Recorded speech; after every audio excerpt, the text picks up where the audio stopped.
eventually you get absorbed in and you are Sonic.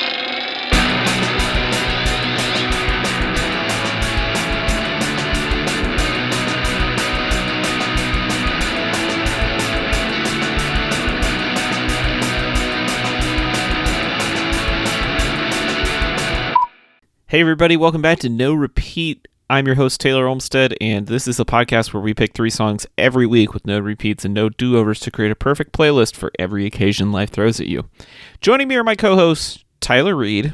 I don't know about all of you, but I'm feeling awake, alive, enthusiastic about 2022. I'm not tired, exhausted, and ready to take a nap. No sir. I'm ready for a new year, new me. That's the truth. And Sean Evans. 2022. We did it. We did it, Joe. Oh no. We made it another year. We're back. I hope everybody had a wonderful holidays. I know we did. And we're coming into the new year strong as far as challenges go. Tyler, what was our challenge this week? This week, we are trying to find the perfect song for Amazon is a Branded Rainforest, submitted by Sean. Sean, what does that mean? So, Sean, what does this mean? Do tell us. Amazon is a branded rainforest. Where did this phrase come from? I Googled it because I thought maybe you heard this somewhere. I have found no reference to this other than you putting it in our list. I probably got it off of Shower Thoughts. Like the subreddit? Yeah, maybe. I don't remember. I put it on there a long time ago. So what does this mean to you? Well, that's what my song's about. Okay. I should just explain. I guess maybe how did you come across, what was your approach to looking for a song for this? Oh, okay. Sadness. I was really trying to think, there's probably... This will be one of those generational things, especially for younger kids. Maybe late elementary, middle school, and be like, "What's the Amazon? What is Amazon?" Just ask them a generic question. They're probably like, "Oh, the shipping service," and it's won't even occur to them that it's a richly diverse ecosystem in South America. Instead, they'll think it's a richly diverse ecosystem of interconnected technology products. Or the van that drives you and brings your groceries to the door. Yeah, when you put it like that, it gets so much more depressing. I've actually been thinking about this a lot lately, because I was looking at best app of the year lists and things, kind of going back into my technology nerdery. And then you can really tell that we're running out of things to call things. I think about this with band names sometimes too. We just run out of words. And the fact that Amazon, Mr. Bezos, picked the name of the world's largest rainforest to sell books, I'm kind of we couldn't have saved that name for something else. Because you're right. Doesn't the rain... Now it's not the rainforest to small children. Now it's a van with a weird swoopy arrow on it. Right. Yeah, that's what I mean. It sounds like it's if Facebook can do Meta, or if Meta can be the umbrella of all these different apps, why cannot what's stopping Amazon from being rainforest? Yeah, why they have to pick a proper noun of a specific rainforest? I guess this is getting lots of companies that are called good letter after forms. Groups of trees. Yeah, there's Sierra. Yeah. It's getting very grad school seminar up in here. Uh-huh. There's a lot of semantics happening. Mm-hmm. But I agree with you, and I took kind of a similar approach. I was kind of feeling this not so much the sadness that children will immediately associate the phrase Amazon with a company, but more a sadness of thinking about these rich people who have so much money and nothing to do that they're trying to own exploration now, which is an interconnected sadness to this, right? I really hate the billionaire space race. It just makes me incredibly sad, and it makes me think about how we as a Western society entirely focused on capitalism have basically just gotten rid of all shared resources and privatized everything. And if it's not privatized, we're going to make it privatized. Like space. Privatized space. And then I just think about, like, one of these days, Jeff Bezos is going to put up a billboard or something that says, like, the rainforest brought to you by Amazon.com. And I will weep. Yeah. Like, that's going to happen. He's going to, like, sponsor a Hash of the Rainforest and be like, this land will never be developed because I, Jeff Bezos, have sponsored it in the name of Amazon. Right, it's the Amazon. Yes, the Amazon Rainforest Preserve. It actually took me a bit to sort of even conceptualize what we were talking about for this challenge. Because I feel like I've said this challenge out loud to several people, and they're like, what? I mean, yeah. So what the angle I decided to take, so as like a designer or like a creative person in general, I feel like I was really focusing on sort of like the idea of sort of like the war machine of like the brandification of the world, how everything has to be turned into like a brand, and like how that makes everything seem very like civil or like very like quaint, or like, you know, it's like how like really dystopian things, as long as they have like a smiley logo on them, are nice and are cute. You know, it's sort of like the robo dogs that are like, oh, the police are gonna use these dogs to hunt people down. You know, they're not just gonna be doing funny little tricks or helping people. No, they're gonna have guns on them. And so, like, you know, I do feel like the world that we are kind of living in is slowly spiraling out of control in that way. And so, like, even if they're, you know, like companies like Amazon or who are Meta or whatever, there's in some way some sinister element of their agenda that I feel like is ultimately not going to make the world a better place. So I just kind of was feeling very dystopian about it all. And so I just wanted a song that I feel like is the penultimate dystopia anthem, I suppose. I feel that. Well, I guess we should probably just launch into the songs, because there's not a whole lot else to say. If it's all right with you guys, I will go first this week. This week I chose Golden Age Raps by Open Mike Eagle. Buy a minivan with 17 cup holders. Legal opiates, have yourself a fever dream, and you can watch a video of the Bible's deleted scenes. And nobody ever has to pay for anything, which is pretty cool, cause everybody's unemployed. I changed my rap name to Lil Wonder Boy. Change your rap name to Little Lord Fauntleroy. And we can rap about all the different candy bars. Try to get sponsorship from Mounds and Almond Joy. And whatchamacallit? Second entry for Open Mike Eagle onto the playlist here. This is off of his album Dark Comedy from 2014, which is where I first discovered him. Love this record, love this song. It really captures the spirit of Open Mike, I think. His sense of humor, but also his kind of like vaguely depressed nature. Like, he just kind of tells it like it is, and it is kind of like smiling on his way to the grave on a lot of this record. And I think that's what really like resonated with me about this challenge. Like, if you are to believe the Bezoses of the world, you know, this is a wonderful time when you can get groceries delivered to you in an hour. And so why would you ever be upset about anything? But as Open Mike Eagle says, nobody ever has to pay for anything, which is pretty cool because everybody's unemployed. You know? Tell the internet how you got fucked over and buy a minivan with 17 cup holders. Like, it's just so perfect in the way that it's like, this thing that's supposed to be good combined with this thing that's terrible, right? You can watch Twin Peaks on your mobile phone and take a shot so you don't feel your broken bones and move close to home, or don't move out to begin with.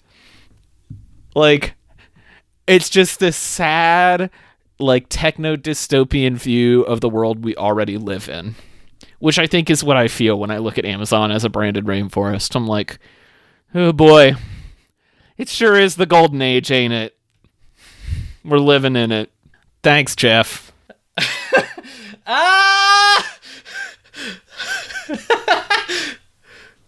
Sometimes it really takes you just saying the lyrics again out loud and then rereading them as we're talking about it. It really conceptualizes it all for me and really brings it home. But Tyler, you could rap over videos of kittens. It's the golden age. Yeah, boy, that's what I'm always saying. That's what I've always wanted to do, and then make no money at all.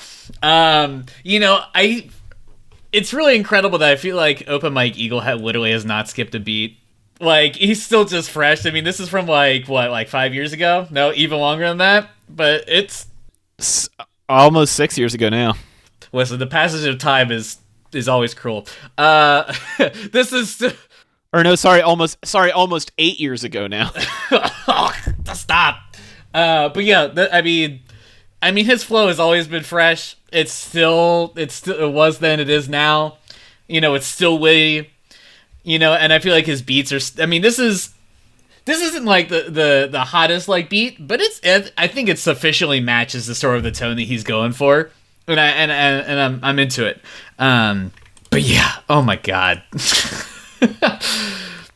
It's almost like every additional lyric is a new horror to consider.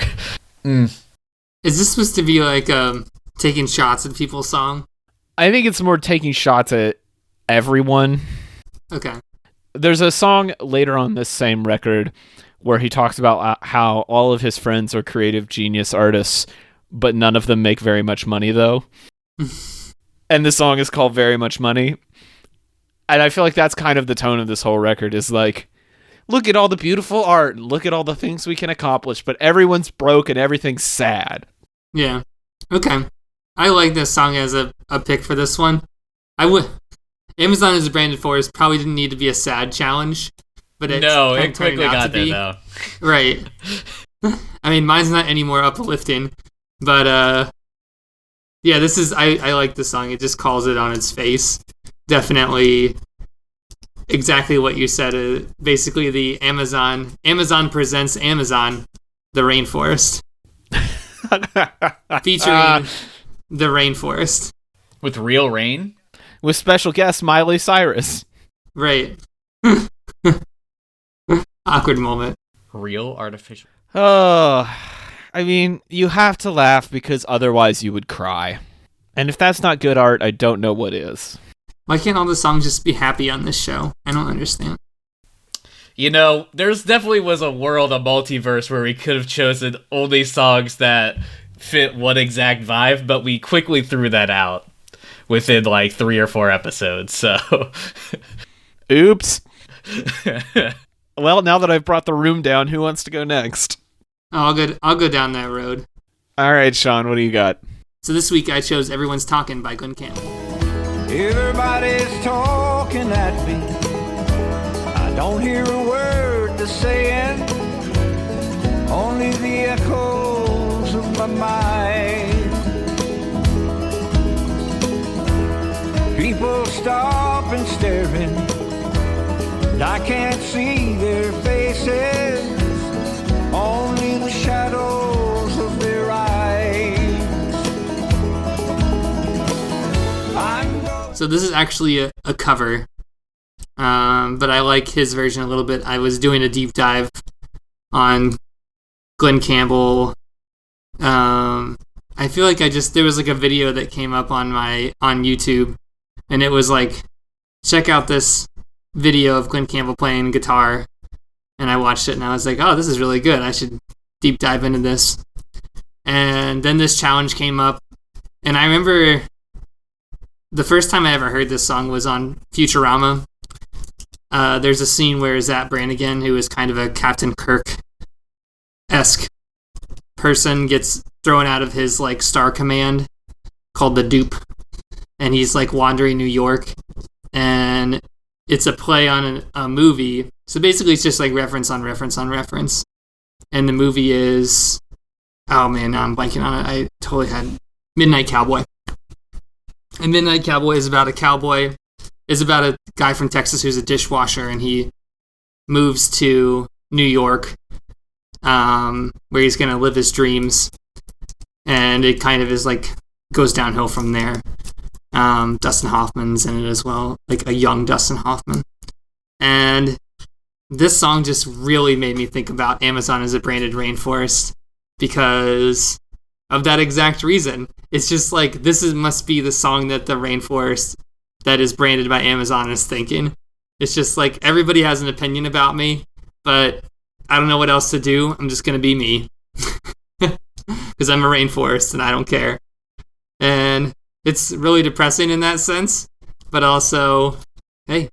It's really interesting that you picked this version because, I mean, the song is incredibly well known and has been covered hundreds of times.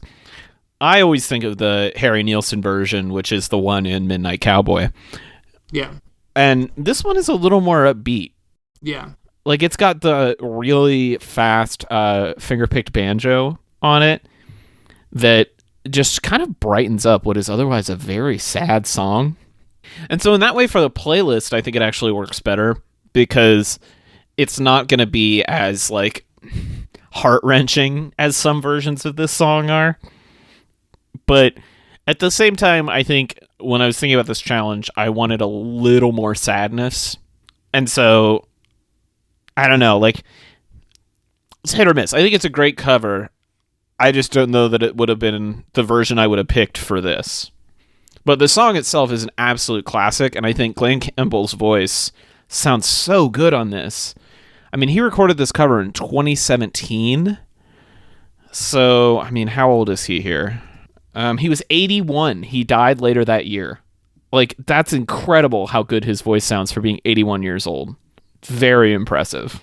See, the perspective that I took was that this was just like a feel-good vibe of like a song, and Sean was like, yeah, this is the song that Amazon would be like, come to Amazon, the branded rainforest. Come on down. And it's like, you know, it's sort of happy and joyful in its production, kind of like what Taylor was saying, that, you know, it's got this banjo that always just sounds like a good time. Though I will say that I don't know if the banjo is indigenous to South America, but, you know, maybe the corporate overlords at Amazon were like, you know, everybody loves the banjo going down the Amazon River. How can we say no? But yeah, I mean, I feel like the sort of the weirdness of the song is that it's like kind of like you know, there's so much sort of like pleasant imagery technically in it, but it's like it's sort of about like faded memories or like the passage of time and stuff like that, and it's sort of like, oh, this is a little creepy. This is a little uncomfortable. This is a little unsettling. So I'm like, do you think they would understand what they were doing, even if they did choose the song? This version? Who knows? I think that's why... No, go ahead. Oh, go ahead. I'm sorry. I wasn't going to say go ahead. I think that's why it plays for me a little bit, because it's like, oh man, how do we not get like pulled for saying this? It's a very Disney-ized version of a branded rainforest that, like, it's... Yeah, I get it. It's like... if that makes sense. It has all the rough edges sanded off. Yeah, it's very, like, this is what you would think it is as a rainforest. Like, if you would actually knowing what it is, this is the happiest place to be a rainforest.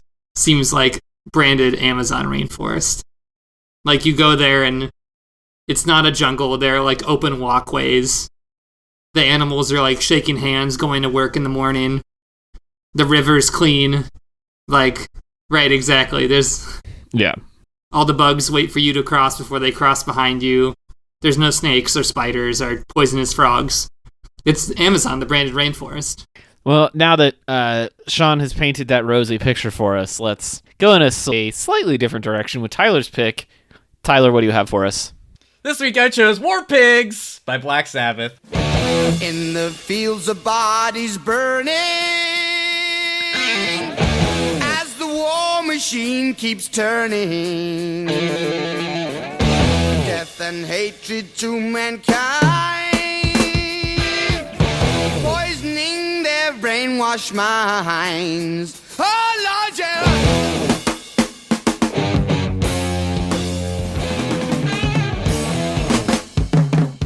What's very funny is that the capybaras are like rampaging through, I think, some part of, maybe I think it might have been South America, through like the suburbs that they just like demolish their entire like home for, and so they just are just like yeah, they're mowing down all the nice middle class people who have their very suburban homes there. Anyway, I really feel like this song needs no introduction. It's War Pigs. It's probably like, I would say, one of the like greatest monoliths of like the classic rock era. It's like a progenitor to like the psychedelic, like psych rock, like heavy metal sort of stuff of like doom metal of the near future, and it just evokes such an incredible like picture in your mind. You can imagine all the things that are happening. Of course, I feel like a lot of people probably heard this from Guitar Hero, and boy, is that song a real banger to play on the old Guitar Hero. Boy, oh boy. Delicious, yummy. Anyway, so, I don't know. I feel like, though this song is typically, I feel like, okay. So I feel like the song, as laid out, seems much about, like, war, you know, like a very traditional war, or like sort of like a crusade, or, you know, like, you know, in sort of a very old-timey style of war, right? Where it's like dudes clash against each other. But I feel like what is kind of happening in like the 21st century, and this is sort of like almost in a way sort of like what Metal Gear Solid is about in some ways, is where it's like there's just like a forever war. This is kind of like conflict is always happening.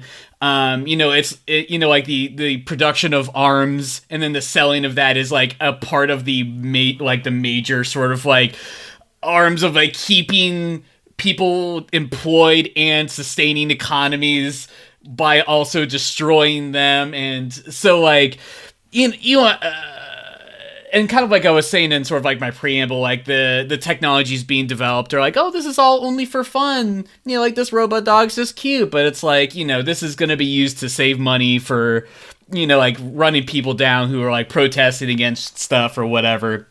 And so I feel like, this is like, I feel like sometimes we choose like themes or like soundtracks for like the event that's happening. This is sort of like this sort of like commentary of the theme that we've chosen. And so I feel like you know, like instead of we're talking about like soldiers, you know, like pawns and chess, we're not talking about people like marching into battle and shoot each other. This is like delivery drivers having to like pee in their bottles, like they're you know, like this is like, you know, like making literally no money for doing lots of manual labor and all that sort of garbage, right? That like, so it's like, that's sort of the angle I was trying to approach it by. And I'll let you all talk about like how awesome this song is, but that was sort of my vision for the song. So in my cinematic, in all the cinema that you just described, I'm just going to paint the picture that I collected from your poetry that you just spoke. I appreciate you call it poetry. That's very kind of you. So imagine a jungle, and it's very Mad Max Fury Road-esque.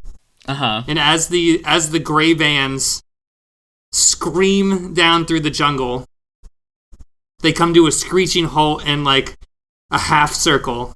And the door slides open, and out jumps a bunch of capybaras and like rainforest animals with flamethrowers, and they're just like going hog wild on. Yeah, the anti-capitalist capybaras are here to stop Amazon and the Amazon branded rainforest. That's correct. Right. It's basically just like it's like a very updated, not so capitalist friendly Animal Farm. I do think that Mad Max is a good example of kind of almost what I'm thinking about as like the Amazon being like an oasis of where the rich elite people get to have their fun summer vacations or whatever in a world that is completely devoid of moisture.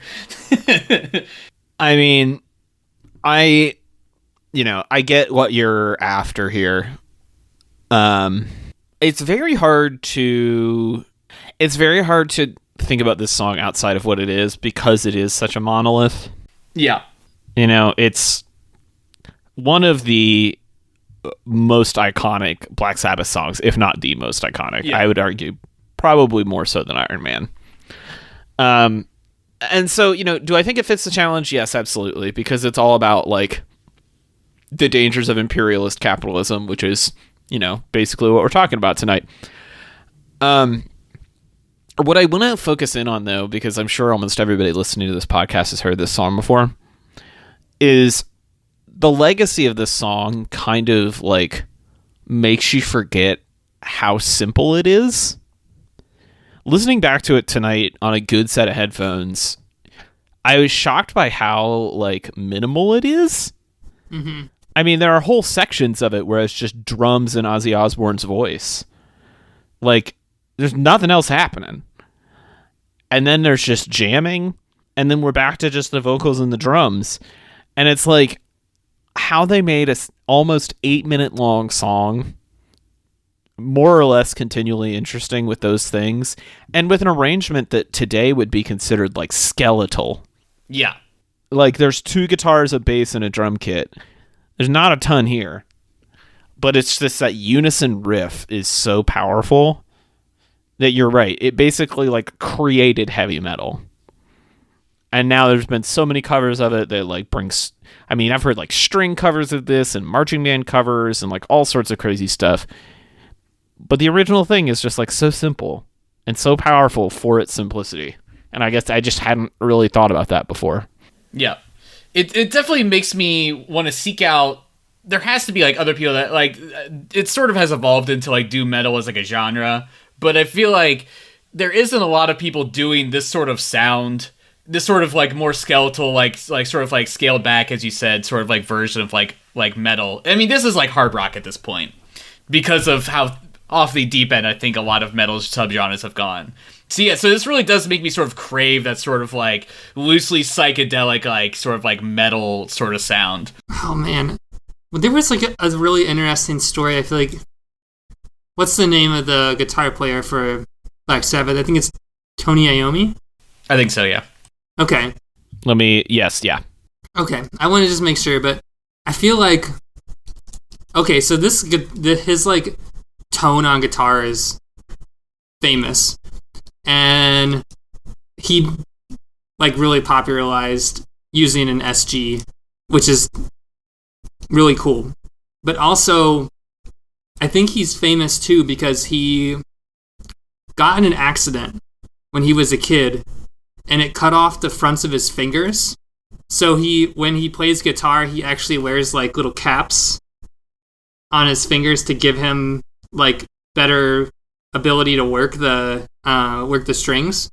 But yeah, that's like just Ozzy Osbourne and him kind of are probably the people that you remember the most from the band. But yeah, he's like a super influential guitar player that probably like most, if you're a boomer and play guitar, you probably can look right back to like Eric Clapton, Tony Iommi, Jimi Hendrix, like all these people kind of live. And I think if you're a metal guitar player who's a boomer, you definitely are probably referring to Tony Iommi, and just as an approachable guitar player who just had an epic sound. All right, now it's time for notable B-sides. These were songs that were so close to getting. Well, they'll be on the truck later today. We came to your door and we rang the doorbell, but you weren't there, so we gotta. Yeah, we'll be back. In 3 distinctly too large packages as well. Yeah, exactly. I had Corporation by Jack White. I Should Watch TV by David Byrne and St. Vincent. Just by Run the Jewels featuring Pharrell and Zach De La Rocha. And then I almost did it. I really almost did it. Merchandise by Fugazi. God, if to say that this challenge was a hard one, understatement. I feel like with the holiday and all that garbage, I really was just like, I don't know what's happening.